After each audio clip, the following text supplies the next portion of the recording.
Hello and welcome. It's a pleasure to have you all on self-leadership, an essential skill during challenging times.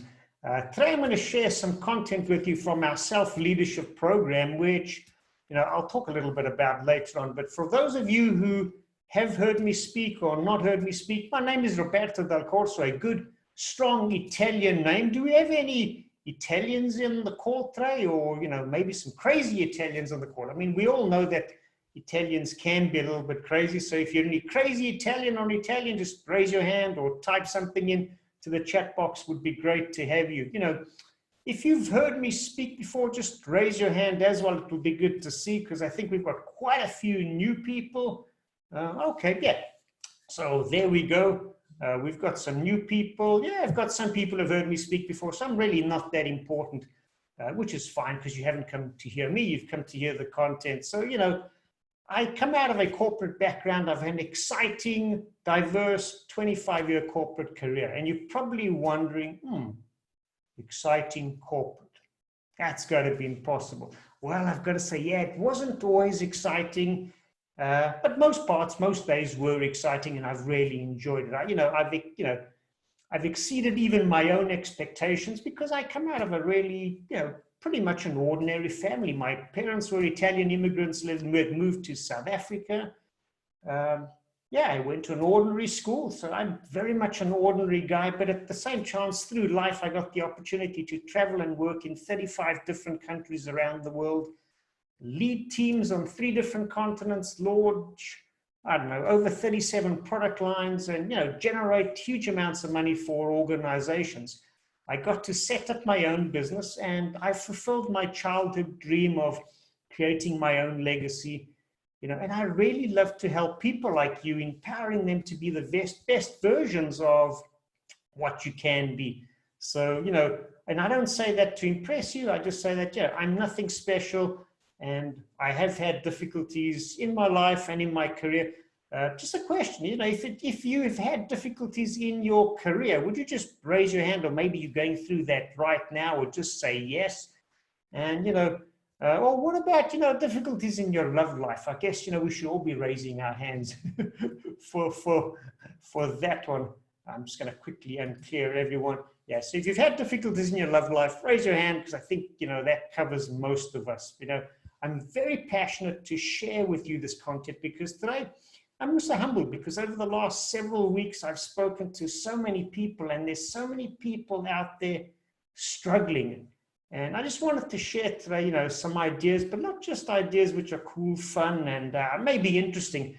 I'm hoping that to make this as relevant as possible for what is happening right now. And I'm hoping to share and teach you some skills, and I'm hoping that, you will not only use them during this challenging time, but what if we could use this challenging time to learn, practice these skills, so that we could be better off in the future. That's really my hope for today. So as we get started, I'd like to know from you. I'm going to start straight off with a poll, and I actually didn't mention that, but we will be using polls. So I'm going to share a poll, and you can go ahead and select. But what I'd like to know from you is, what is the biggest personal concern you have right now? So we'll take a poll. Let me quickly share the poll with you. We've got to go poll 1. Yes, share that one. Hopefully you should be able to see the poll. So you can go ahead and, you can select more than one answer. I'd like you to answer that either for yourself or the people that you're in charge of, and you can answer that from either perspective. So you should have the poll on there. Are you worried about health and wellness? Is it maybe, kids and family at home that you're trying to manage, the balance between life and work all in one? Is it the financial aspects of the situation? Maybe you've lost your job, or you're working reduced hours, had a pay cut, and these are disruptive times. Is it a disruptive routine? I know that if you have children, well, they've got a mind of their own, and don't operate on the same one that we would like to operate most of the times. Or it could be distractions from working from home, husband, wife, kids, roommates, just being in each other's space 24/7, or maybe you don't have a good space to work from or exercise from. Maybe it's the resources and tools. you don't have access to it. So maybe you're feeling a bit of fear and anxiety, overloaded by the latest news and unemployment rates and what's happening in the economy. So go ahead, vote, and you can vote for more than one of those. So, don't feel you only have to vote for one of them, but you can vote for more than one. Maybe you're also working for longer hours, because, that happens when you work from home, and that can also be stressful. But, it's also what can be stressful is sometimes we feel like we're not taking advantage of the time or the opportunity that we have right now. So that can be stressful. Or maybe it's just something else that, I haven't thought of. So I'm going to go ahead and end that poll now. I'm also going to share the results with everyone. So interesting enough, health and wellness comes up. And then that's, to me, it's an interesting one, because I think on a typical webinar at a different time, they might not be the number one. But, when you look at it, the research done on change, I'm not sure who attended, my session a couple of weeks ago about leading people through change. But in that one, we looked at the stages of concerns, and, it's really about what and why the change is happening. And, the biggest challenge, the biggest concern people have during times of change is really personal concerns. How's it going to affect me personally? What does it mean for me? So, let's keep those personal concerns in mind as we talk about what is really happening with self-leadership today. So let me stop sharing that poll, quickly close the poll, and let's move on. I'm now going to do another poll in a couple of seconds, but, and I'm going to ask you to, because I'd like to know which of these three research findings do you think is most important on what you're experiencing and what is most relevant right now? It's only in the last 5, 7, 10, 12 years that there's been a huge amount of new research done on self-leadership. Before that, it was always, leadership in general, and self-leadership was not really researched. So I'm going to share three statements with you. They're three main findings that come out of the research that's been done. The first one is, the proactive participations of self-leaders is the essential ingredient for successful execution in any organizational initiative or change effort. So what does that mean? It really means, that you can put all of these grand plans into place, spend millions putting, this change into effect, but the number one ingredient that is going to determine whether this is successful or not is if you have self-leaders who are proactively doing what is necessary to make the change a success. So this is really critical. Self-leadership is so much more important today than, probably what we've given it credit for in the past. And even more so now, self-leadership, as most of us are working autonomously, remotely, working from home, I think this is even truer than ever before. Now, the second thing that research shows is that we are, there are key proactive self-leadership behaviors that we know that make a difference. So when we talk about self-leadership, we can actually identify the types of behaviors that self-leaders exemplify that enable them to be more successful in an organization, contribute towards whatever that we are trying to do. So if you think about the major changes, that we're going through right now around the world in the last couple of weeks, we've got people on the call from different countries, different regions of the world, and you just take a look at what's going on and the speed of things happening, the communication is going on. So, I believe that never before have we needed proactive behaviors of self-leaders more than ever before. Now, you might well be asking yourself, so what really is self-leadership? Leadership is one of those words where everyone's got a different meaning for it. It means a lot to different people, and a lot of times it actually means nothing at the same time. It's one of those words. So I believe self-leadership is having the mindset and skill set to succeed. It really means that you take initiative, you accept the responsibility for your own success in the workplace. That would be my definition of self-leadership. Now, the third finding that I wanted to share with you before we take the poll is this one. And the third one I find very hopeful, because it brings me hope, because there are proactive self-leadership skills that can actually be taught. So self-leadership is a skill.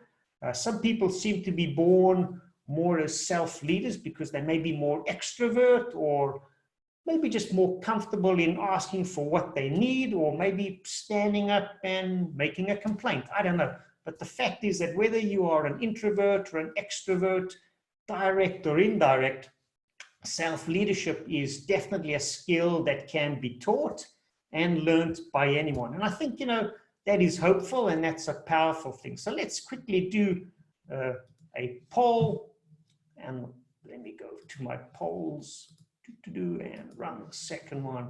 So let's launch the poll. So this one, you can only choose one of these, but I'd love you to, go ahead, choose one of those. Which of these research findings do you find is most relevant to you right now?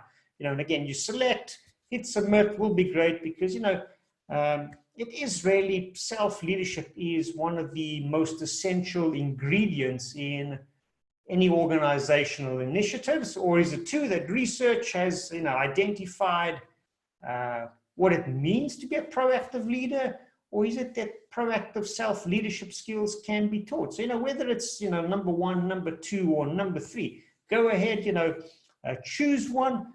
Don't forget to hit submit. I would love to, see what you guys think, and then I'll share the results again. So I'm going to give that literally another 5 or 6 more seconds, just to let the last couple of people who still haven't submit while I take a quick sip. Oh, thank you. Got the last one in there. Okay, perfect. I'm going to end the poll, and let's share the results of this one. So, this is interesting to me. It's, it's certainly interesting that when you look at it, what we find is most relevant. And I was wondering before the session of whether it was going to be, that people more, would be more in towards their own need about teaching self-leadership, or more about the organization. And, we can see that it's more about the organization. So that is also exciting to me to know that, because it's important to be focusing on self-leadership more, and the research supports it. It says that organizations would definitely be better off if they took some of the time and money that they spent on training and efforts and applied it more towards self-leadership. So instead of focusing on management leadership trainings, rather go self-leadership, developing self-leaders. So there's certainly hope that self-leadership is coming into its own during this time. People are understanding the fact that they need, that, you need to lead yourself before you can lead anyone else around you. So I'm quickly going to stop sharing the poll, close the poll, get it out of my way, and let's move on. So, if you recall the definition I used earlier about self-leadership, self-leadership is having the mindset and skill set. So, what we know, and research supports this, is that without having the mindset, we will never get the skill set to go with it. So it's really important to focus on 3 aspects of, the mindset. And this is what I'm going to focus on today. So let's have a look at the first one. The first aspect of mindset is to challenge assumed constraints. So, I'd like you to think about what is a potential assumed constraint that people might have in your organization, or what is an assumed constraint that maybe you have today with the situation we're going on. And keep that one in mind, and I'll explain to you why, because we're going to do a little bit of an exercise later. But, you might be asking, okay, well, what exactly is an assumed constraint? An assumed constraint is a belief that holds you back. It may be a belief based on past experiences, or something that someone told you that you might believe. So, one belief, that many people might have would be that, oh, my manager should know more than I do, because, well, my manager gets paid more than I do. So, if that's one of the things that you might believe, you might raise your hand and go, yeah, virtually raise your hand. Yeah, well, I think that I believe, or I think that, my manager makes more money than I do. If you think that, go ahead, raise your hand. And because, they make more money than you, you might already have certain assumptions of what that means. It might mean that, you would expect that they should be knowing and giving you everything that you need in order to go away and do your job the best as you can. That might be an assumed constraint and a belief behind it. One of the things I'm going to do today is to try and challenge you today. And just because the manager makes more money than you do, that doesn't mean that they know everything. So, the need here today is really, let's challenge some of those constraints that we might have. Let me give you one of my assumed constraints, and I'll try to keep the story as short as possible. For those of you who know me, I love road biking. So coming from South Africa, we don't have necessarily the biggest mountains in the world. I come to Switzerland, the paradise for cyclists. We've got huge mountains that just never end. And years ago, I decided I want to enter a race. It was one of these stages of the Tour de France, not for professionals. Longest ride I've ever done, about 170 kilometers with 5,500 meters of climbing. So here I come from South Africa, never having climbed before. So assumed constraint was, well, I can't do this. Assumed constraint was, well, I need to go and find someone who can help me, who's done this before, who knows more than I did. So I went out and I found a great coach. She lives in Canada, great lady, and she helped me. And the best part of it is she believed in me more than I believed I could do it. So she trained me, she got me through it, and we had a great time. So that was a assumed constraint that I had, that I couldn't do this on my own. Went and got some help and got it through. So today we're going to challenge some assumed constraints. And again, also importantly, and we touched on it briefly earlier, is, what are beliefs? And to me, beliefs are, I believe beliefs to be the playbook, the way we view the world out there. If you then think of values, I think values are more the rules, the moral compass, the way we do things that are important to us. That's what I would define more as values. And, we know that our beliefs and our values come from an early age, but they influence the way we act, the decisions we make, as well as our behaviors out there. So, that's something really important to know. And, as it also does, we also have many things around beliefs, because around beliefs, we also have a lot of unresolved, unconscious fears, identity, fears. And I say this to a lot of people because, as people, a lot of us have fears. We're afraid to fail. We're afraid what people might think of us. We're afraid of what might happen if something goes wrong. You don't know the future. So what do we end up doing? We don't even try things because we're afraid to fail. But if you think of it, when you were growing up, luckily our parents never gave up on us. Imagine when you were learning to walk, and after once you fell down, and after twice you fell down, and your parents go, don't worry, you don't need to walk. Luckily that never happened. So, they kept encouraging us, they kept, willing us on, and here we are. And that's why most people surprisingly walk. We were never afraid to fail. We failed over and over again, and I got some huge bumps and scars to prove it. But yeah, we failed, but we carried on trying. So we got to get over some of those fears and some of the identity issues we have. So thinking about the workplace again, think about what we are going through right now. We have so many potential assumed constraints, like I'm going to get out of shape if I can't go to the gym. If you've been in lockdown, some countries, lockdown starting to release. Here, gyms not open, but I can go outside and potentially exercise. Another one might be, well, I'm not good at working alone. I need to have people around me. And the next one is one that, unfortunately, I've heard from several of the people I've worked for. where they go, it's not personal, it's just business. Get on and do your job. You kind of got to think of, where did that belief even come from? But think about it. If you're having a conversation about your salary, your work schedule, promotions, your job, that third one, it's not personal, it's just business. Well, I don't know. I don't know where that belief got started, but I'd like to challenge that one, because I think that becomes, very personal to us all. So, we often have beliefs that hold us back. And like the one, we're not disciplined enough to work from home.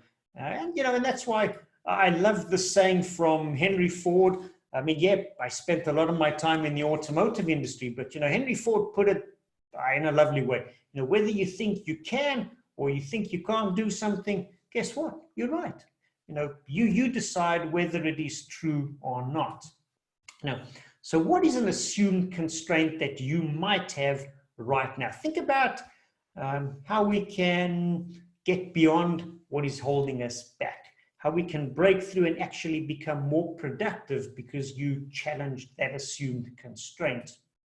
Let me give you an example. And, we teach this in our self-leadership workshop, and I'm going to give you a formula, and I'm hoping you're going to use this formula, not just today, but try it out, have some fun with it, because, this has really got some potential to challenge, change some real assumed constraints that you may have, such as, I'm not good from working from home. And that's why I asked you to think of a assumed constraint earlier, and you can drop that in there for yourself. So the assumed constraint we're going to work with is, I'm not good at working from home.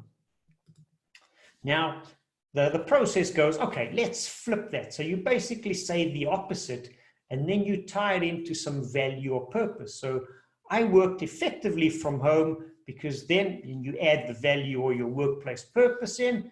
I genuinely care about my clients, finding creative ways to proactively provide them with some of the best services possible. So, the process here is, so once you've flipped the assumed constraint over, you now have what I would call a really positive, powerful statement about your work. Then what we do is we need to come up with some actions, because, just coming up with something and not acting on it doesn't work. So we need to come up with the next action step, and that's going to be related to flipping the assumed constraint. So in this case, each day I will send my clients 3 messages checking in on their health, their well-being, and, ideas for how I might be of better service. So what have we done? We've taken something that was really negative at the beginning. I'm not good at working from home. Flipped it over because, you can, and you could be effective working from home. And most of you are probably doing it anyway. So you then come up with an action step that actually helps you fulfill that purpose. So I hope that you will try this out and, have some fun with it. The next core part of self-leadership mindset is really around activating points of power. Now, I'd like to explain a little bit more about, what do I mean by points of power? And we're going to take 2 polls in a little while. And the first poll is going to look at, it's going to be around points of power. But I'm hoping that through some of the assumptions that we've come up with, that we'll be able to also understand some of our personal points of power and how we can utilize these to move forward. I'm just going to have a quick sip. So, if you've got any questions, comments, drop them into the chat box. I'm just going to have a quick drink. Sorry about that. Okay, going back to this points of personal power. In fact, if you think about it, when I say the word power, what comes to mind? Most people think money. What about control? Whatever it is, mainly, most instances, we come up with a negative connotation or association about power. But what if? What if you were to think about power in a different way? Power that comes from, let's say, water. So, water, a waterfall can be used to generate electricity. They use a lot of that out here in generating electricity from water in Switzerland. Or think about the sun. You know, stand in the South African hot summer sun too long, you're going to get burnt to a crisp. Done that, been there, tried it. But at the same time, the sun can also be positive. It can be life-giving. You can convert the sun also into electricity. So the sun's power can be positive or negative. And, you know, when I see outside, like today, it's a sunny day, it tends to brighten up my day. I feel lighter, more optimistic. Yeah, and everything seems to be possible. So, you know, the sun, in this case, we're talking about a power, in its nature is not negative or positive. It becomes negative or positive in how and where and why we use it. So, you know, think about power in a different way. Think of power as the sole purpose of power is to do more good. Think about it from that perspective, and then we'll share a little bit about the points of power. So, you know, I want you to think about 5 different ways you might be powerful. And, you know, then we're going to take a poll on each of them to see what points of power you think that you have. And again, there's no right, there's no wrong, no good, no bad, no better, no worse. But, you know, which of these do you have active right now? And which other points of power that you may be able to activate because of the ones that you're currently activating today? So, you know, you might have position power where, you know, where actually, you know, not many people have position power. Position power is assumed that you have a title or you have the authority to make decisions about budgets, hiring, firing people. Not many of us have position power. But what about task power? A lot of us have task power, because task power is power when it comes to a particular task or a job that you do. So I think of my days back in corporate. We had a guy at the warehouse named John. Now, he was in our shipping department. He was responsible for shipping product out to customers. And, you know, he had task power by the virtue of the job that he was doing. You know, one of my favorite examples of task power is probably, everyone knows a PA or an administrative assistant or secretary. You know, I was doing a workshop in Zurich, and one of the people on the workshop, you know, in one of the breaks, I said, "So what do you do?" And she said, "Well, I'm the general's dog's body." And I looked at that, and being South African, associated to England, I knew what it meant. But I was curious, you know, where this had come from, because it wasn't a typical Swiss reaction. So I said, "Well, what do you mean by a general's dog's body?" You know, and she goes, "Well, you know, we're one of those people who have no position, we have no authority, we have no responsibility in the workplace. And, you know, sometimes they feed you, sometimes they don't. You know, yeah, we just get on and do with it. And, you know, we're not even on the corporate ladder of success. In fact, we are the one thing that people need to walk over to get to the corporate ladder of success." I said, okay, and I never had quite heard it that way, but that was an interesting way to have it described. And she was really a PA or an administrative assistant. And that was interesting to me, because I thought, you know, when I used to speak to my sales team, I would always say to them, you know, who is the most important person you need to see today? And they would go, well, I need to see the decision maker, the person who can say yes or no to me being able to sell some product. And then my next question would be, well, who is the person that can stop you from seeing that, you know, the decision maker? And they would normally go, well, it's the secretary, it's the PA. So, you know, quite often I think we don't realize, or we don't have a sense of our own power that we do have. And I'm sure that, you know, the PAs and administrators, assistants out there would hopefully agree with me. So, you know, you may have personal power. Personal power is one of those interpersonal skills, leadership skills. You may be an informal leader. Maybe the kind of person that, you know, people come to, you know, just because you're a great listener, you've got great charisma, you know, you walk into that room and people just gravitate towards you.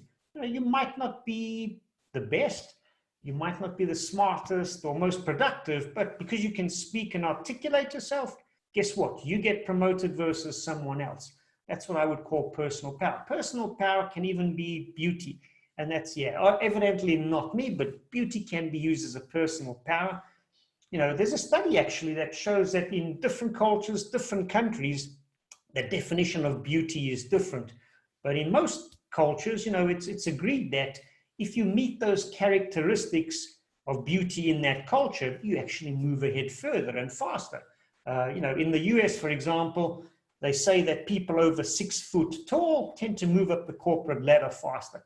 Well, for those of you who know me, I'm short, so I've decided that being short is a point of personal power for me, because guess what? When you're short, people don't have too many expectations of you. So guess what? When you do something, people go, wow, and you're short. So yeah, that's why I love to surprise people. So, I believe that you can define points of power the way you want to define them, especially if they help you achieve your goals and help you towards success. Or, moving on, relationship power. Relationship power is being connected to people. And purely by being associated or related to them, you have got personal power to connections, to associations, to different people. And you can just, I think it's often also called dropping in somebody's name. Yeah, we've all done that before. So very much so, that is personal, or shall I say, that is relationship power. The last one I want to look at is knowledge power. Now, knowledge power is certainly one of those things where you have power because you know something more than other people. Specific expertise, specific area. So yeah, that is absolutely, a great thing to have, is knowledge, power, expertise. And ideally we want to be activating as many of these points of power as possible. So let's say, let's have a look at what power you have, because I've been talking enough and I want to go. Let me go to the next poll.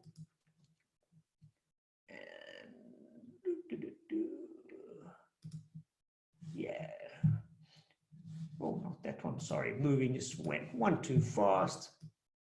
Okay, so what I've gone and done, I've pulled up, the 5 points of power, and which one do you think you're activating right now? I'd love you to share in the poll. You can vote for only one of those: position power, task power, personal relationship, or knowledge power. Which of these points do you think you are most activating right now? Vote. Don't forget, hit submit, and we'll give that a couple of seconds, and then we'll have a look. And I'd love to see what the results show. So I'm just going to give it another 10 seconds. I see not everyone has quite voted. So while we look at that, I'm going to quickly drink. Oh, excellent. Thank you. Last second, any last final votes? Otherwise, I'm going to end the poll. Okay, perfect. End the poll. Let's share that one out. And this is interesting because, we've got a couple of different things, very close ones. And I guess also because we've got a small group, but it's interesting that, personal power is a good one to have. And I mean, personal power is the one I love because, personal power, relationship, personal knowledge power, shall I say, something that you will always have. People can never take away from you. You can always refine it. You can improve it. You can always use it. Position power, on the other hand, yeah, it's one of those things that you certainly can lose it at any time, and you might not even have a choice about that. And there, I remember I once read a quote, and I think it came from a admiral from the US Navy. And, he was, it went something like this, so don't quote me on it. And he said, the best place to be in is to have position power, but never to have to use it. Because there's so many different other types of powers that we can actually use to lead with. So, if you think of, the whole idea of positioning, position power is overboard and blown out of proportion, remember we do have a lot of other types of power that we can use. But before we go on to the next one, the next poll, I just want to give you an example of how you can use your active points of power, the ones we're looking at right now, to activate other ones. I mean, probably close on 20 years ago, when I was in Switzerland, still here, I employed a gentleman by the name of Philip. I brought him across from Germany to Switzerland, and I employed him in my marketing team as one of my product managers. And he had really, really good knowledge power. He also knew that he had some task power because he was our breaking product manager. You know, he went through the self-leadership, and he came back to me and he says, look, I don't have some of these other ones and I want to develop them. So I said, yeah, that's great. He wanted to develop, you know, both relationship, position. He wanted to develop these. So we said, okay, fine. So he started doing lunch and learns at lunch hour, sharing his knowledge power about his products to people inside the organization. Our sales director heard about this and said, oh, you know, I haven't got time to attend these. Can you do me a special session on a Saturday morning?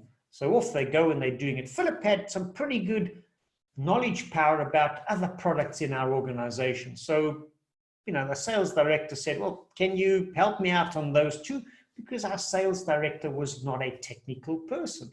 So before you know it, you know, our sales director has got a personal coach, trainer, helping him on the technical aspects. So suddenly, you know, when this started to happen, Philip just started to bloom because he was coming into his own. His confidence was up, and, you know, I could see that, you know, he needed to grow and he needed some opportunities to grow. So when the first opportunity came to promote Philip, I absolutely jumped at it, gave him his own business line to be looking after. And, you know, I bumped into Philip, not a lie, probably earlier, and just before the lockdown or late in January, you know, and he's now the sales and marketing director. And, you know, he said to me, he said, Roberto, he said, you know, it was really recognizing the power I had and being able to utilize that to activate the power that I didn't have that made all of the difference long ago. So, you know, that's one way that you can share and activate some of your points of power that you think you might not have active today. So I want to take another poll, and, you know, this one is going to be, which points of power do I need to develop? And why does not one want to come up? Now it's coming up. Good. Let's go into that one. So which points of power do you need or do you want to develop? You know, and think about the power that you have. Think about the power that you want to have. You know, go ahead, pick one of those. In fact, I think you can probably even pick more than one of those. You know, don't forget, pick and hit submit. Don't forget to submit, because I'd love to see what comes up. You know, and oh yeah, no, they're coming in quick, thick, and fast. Going to give everyone another 10 seconds or so to get their options in. Oh, and this is going to be interesting. I can't wait to share this with you guys. Give it one more. Who's got one more to share? Okay, no, final one. And the poll. Let's show that one. And this one I think is absolutely awesome, because I love it. In a time of social distancing, guess what? The power that we say that we need to activate is relationship power. And, you know, I hope that you will really think about how and what you can do with these points of powers, especially the relationship power, to connect with people in a very special way during this time. So let me stop sharing that one, close the poll. Now, so I hope that this makes sense to you. You know, that's sometimes not realizing your own power can be your greatest assumed constraint. You know, and during this time, reach out to people, really make sure that you take advantage of what you could be doing to help others, even in this time of social distancing. So I know we want to move on to the Q&A. A couple of last things I want to share, especially about being proactive, you know, because this is the third part of the mindset, is being proactive. You know, and I said we can actually teach these proactive skills, and yet anyone can learn them, because even I learned them. You know, so I really want you to think about your best working experiences that you've ever had, and then also think about the worst experience at work that you've ever had. And if you're like most of us, you know, the best times that you can think of are probably those where you were getting what you needed to succeed. You know, you were getting those things. What you needed, you got, and you succeeded. And probably some of the worst times when you didn't get what you needed. Those things just weren't being met. And, I've had several different leaders in my life. I think I changed more leaders in my organization than I care to remember. Some of them were absolutely great at meeting needs, others weren't. And that's just part of life. So, and we'll talk a little bit about that. So, what you need to know that if you're going to be successful, you need to get the direction and support that you need, and more importantly, when you need it. The problem is that sometimes we don't take a proactive approach. We tend to sit back and kind of like, oh, let's wait for someone to give us what we need, which is not being proactive. So, this is really what creates the best of times, is being proactive, and yeah, we can, and you can really create the best of times. And you create the best of times by being proactive, getting the direction and support that you need. And that is absolutely really, really important. Get the support you need and the direction you need. And, and also what's important to remember that, leaders are not only your direct manager. Leaders are all around you, and anyone is a leader. Anyone who can give you the direction and support that you need is a leader. So just a quick one on that one, and again, when you proactively go out and get the support and the direction that you need, then, guess what? Everyone's best interest, especially yours, is being met, as well as the organization. So, I just wanted to share, what some of the research also says, because if you are proactive just once a day, think about it, being proactive just once a day, you will actually have less stress and more energy. So here's my challenge to you, and I know it's already Wednesday afternoon, only a couple of days left in this week. Challenge to you, in the next 5 working days, I want you to, any way you do it, whether it's by email or phone call, I want you to be proactive. Reach out to someone and ask for some feedback. Ask for feedback.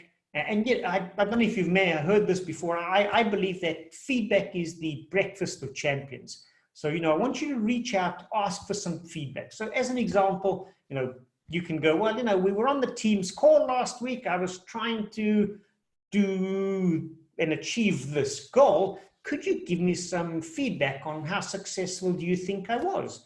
What would you recommend I do differently? Or, I don't know, maybe you're sending out a proposal and you can say to someone and say, look, I sent a proposal to my client. I want you to have a look at it. Give me some feedback. How would you do it differently? What would you add, change, so that I can do a really better job next time? Not because you're doing a bad job, but because you want to improve. So go out, be proactive, and simply ask for research. Not research, go and ask for feedback. And talking about research also shows that 61% of leaders who have been trained, think about this, leaders who have been trained, 61% of them who are trained in giving feedback don't like to give feedback. Interesting thought. You've been trained, but you don't like to give feedback. And the same research also went on to say that 64% of the times, these leaders that have been trained give feedback, and it happens to be more negative than positive.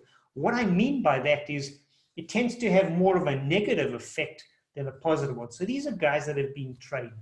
And, as a result, we need feedback, and feedback is really, we need to use it so that we can teach individuals, teach ourselves, but more importantly, we need to help people to ask for feedback, whether it's we ask or we help people to ask for their feedback. So, I believe that one of the traits of a great leader is being able to give feedback. So, what that really means is on a regular basis, we need to go to our managers, go to our team members, go to our colleagues, ask them, say to them, I need your feedback in order to be better. What did I do this week that you thought I should keep doing? And, what did I do this week that you think maybe, I could have done differently, and it might have had a better influence for us all, or a better benefit for us all. So, I'm challenging you, be proactive, ask for feedback in the next 5 days. And if you do that, I'd love to hear some of your thoughts. I know we're moving on time, so I'm gonna skip over this one. I will share the slides with you. But what I really wanted to say is, just remember that, your managers are not mind readers. Yes, we need to be proactive. We need to ask. We need to want feedback. But feedback is not going to happen by itself. But feedback is what's needed so that we can create the best of times. So please ask it. And I think it's also unfair to just assume, like we said earlier, well, a manager gets paid more than I do, so, well, he should know what I need. Don't assume that, because guess what? Even the people that we love can't read our minds. So, don't be unfair. Why do you think your leaders can read your mind if even the ones we love can't? So, everyone just go out, ask for feedback, because that's absolutely important. And also, just a quick, just something that came to mind and not quite tied into reading minds. But, if you know of anyone that would possibly benefit from this presentation, connect with me. Let's have a chat. I'd love to share it out. And again, I'm going to send you the slides, share them, because I think there's some real value. So just before we go to the Q&A, questions, concerns, challenges, because I do want to answer those, would it be okay if I just share a little bit about the program we have, which is the self-leadership? That's really a pathway to help you get the mindset. So, how many of you might have team members who are having challenges in being motivated, self-reliant, confident during this time? If you're not sure how you can drive performance, gain satisfaction during the situation, how many opportunities you might have missed to ask for feedback, to ask for what you need to succeed, and possibly even just in this year alone. So, I believe that, one of the most precious resources we have is time. And, I think that quite often we land up burning through most of it too quickly. So, if you want to learn the mindset, the skill set, become the leader that people around you need. The self-leadership program is really for someone who is committed to making a difference, someone who is ready to take action, someone who's also ready to take some emotional risks. Asking for feedback, putting yourself out there isn't always easy. So that is who it's for. Who it's not for is, if you're a talker, if you like to talk, and, you talk about wanting to have more success in your work, in your life, but actually you're just quite happy to keep talking about it, then that's probably not for you. If you know that you don't want to change and you're clear about it, then it's not for you. But you will learn a system that'll help build motivation, confidence, self-reliance. And these are tools that you'll use for the rest of your life. The methods I will teach you, will also, as an outcome, you're going to take more responsibility, more initiative, so that you can be confident in asking what you need when you need it. So whether it's for your team or for yourself, it's critical to leverage and know the points of power you have, activate the ones that you want to have, and expand from there as a leader. So you're really going to leave with tools, techniques, skills, increase communication with your manager, with your colleagues, with your team members, and as well as also quite often, if we interrelate with customers, create that intimate connection that, your clients go out, they become raving fans of who you are and want to share you with the world. So, let me just jump onto starting to babble on too much. So this program is set up in a couple of different versions, because there are 3 2-hour virtual sessions, or there's also a session for it where it is purely on demand 24/7. There's a participant material, 70-page workbook. There's various worksheets, questionnaires, and the learning doesn't end when the training ends, because there's mobile apps that you can go away and continue to practice the situations, sometimes even before they happen, or you've got to react to a situation. You quickly look it up on the app. It's great. You can see how you need to do it. And the best of all, it comes in a lot of different languages, especially for here in Europe. So if that sounds like something that you might be interested for you or your team, then by all means, go out, reach out to me. Let's have a chat. But let's go on to the Q&A. So, I really want to say thank you for participating. Thank you for being with me. Let's open up to the Q&A. I'm going to go ahead and unmute everybody's mics. Oh, and I got to move that one up because now we're stuck. Okay. And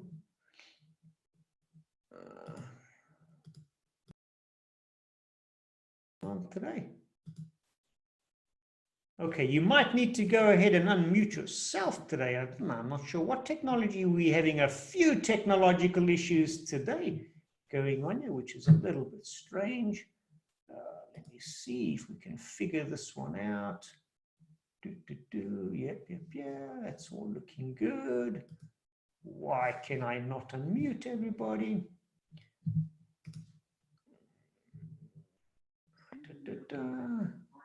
And hi, Roberto. Thanks very much. Very interesting. Today. I'm not sure why. Unmute. My apologies. Got a few technological issues today. Just running down and muting everyone. So everyone should be unmuted. I'm unmuted. Unmute. Hi. Hi. Some funds today. This is No, we fine, Roberto. the best way to get started to the day. But these are, if you have a question, okay, I'm not going to unmute everyone. If you've got a question and you are unmuted, by all means, I'd love to hear it. Or if you've got a question, drop it into the chat box. We've got a few more minutes. I'd love to answer any of the questions that you may have. So, please go ahead, either unmute yourself or use the chat box to drop your question in. I would love to hear.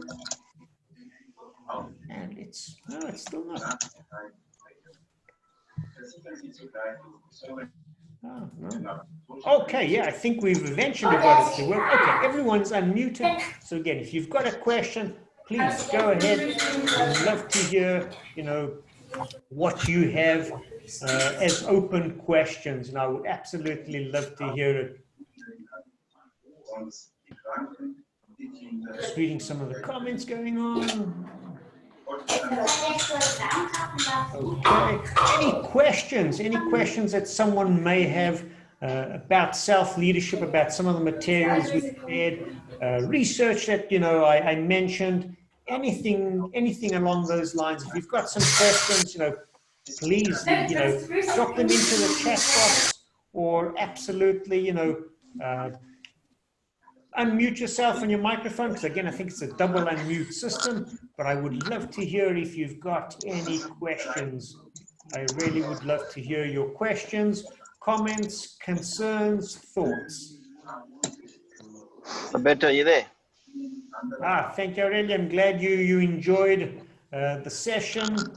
I've just seen, okay, someone sent you a private question, quick, and this one's really about, okay, so if you've heard this, how do you go back and share this with your manager?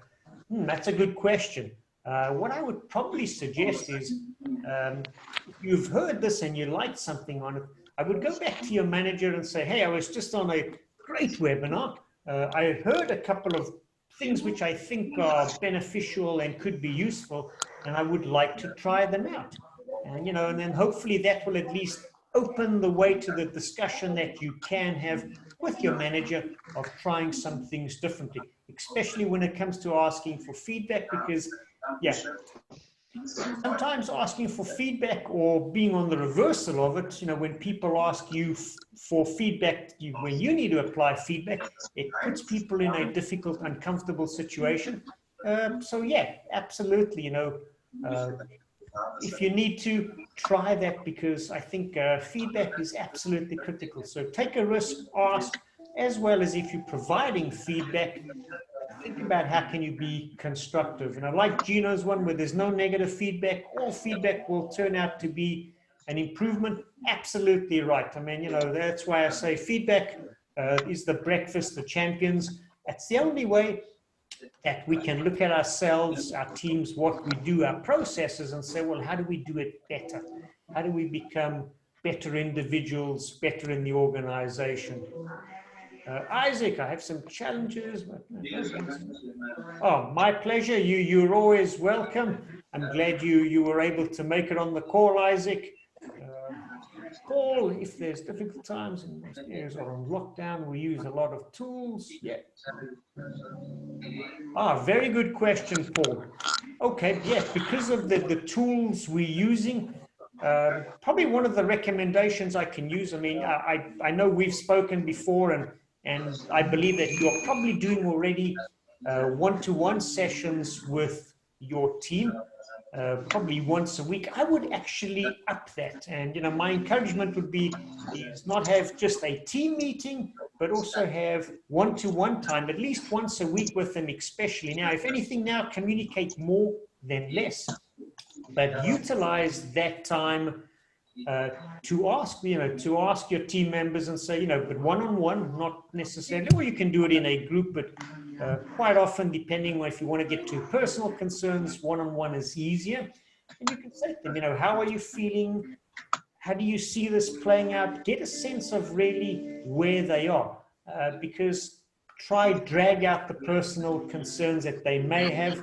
And I've also got, Paul, I'll share, and I'll share it to everyone. Self-leadership webinar. Some of the, under the personal concerns from one of the other webinars, I will share some of the personal concerns and what kind of questions people are asking themselves.